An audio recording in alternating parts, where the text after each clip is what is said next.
Jean chapitre 20 verset 29 dit : Alors Jésus lui dit : Parce que tu m'as vu, as-tu cru ? Heureux ceux qui n'ont pas vu et qui ont cru. Ce verset fait partie du récit de l'apparition de Jésus ressuscité à Thomas, l'un des disciples. Thomas a d'abord exprimé des doutes sur la résurrection de Jésus, déclarant qu'il ne croirait que s'il pouvait voir et toucher les blessures de ses mains et de son côté.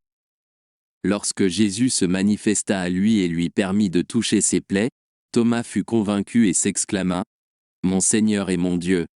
Cependant, Jésus a répondu à Thomas par une observation importante. Il a remis en question le fait que Thomas avait besoin de voir avant de pouvoir croire, mais il a souligné la béatitude de ceux qui croiraient sans voir.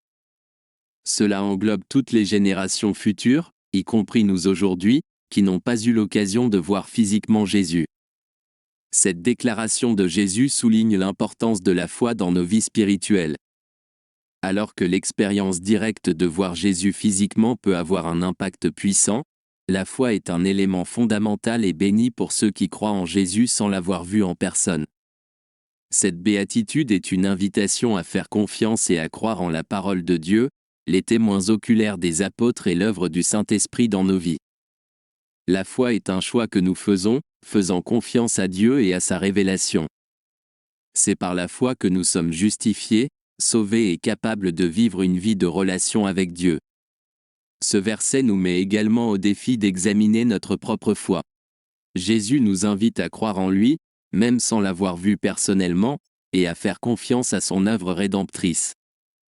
La foi authentique va au-delà des preuves visibles et est ancrée dans la vérité de Dieu révélée dans les Écritures et attestée par le Saint-Esprit. Par conséquent, Jean chapitre 20 verset 29 nous rappelle que la foi est une bénédiction et un choix béni. Ceux qui croient sans l'avoir personnellement vu sont considérés comme bénis par Jésus. Puissions-nous fortifier notre foi en faisant confiance à Dieu et à sa parole et faire l'expérience de la béatitude qui découle de la foi en l'œuvre salvatrice de Jésus-Christ.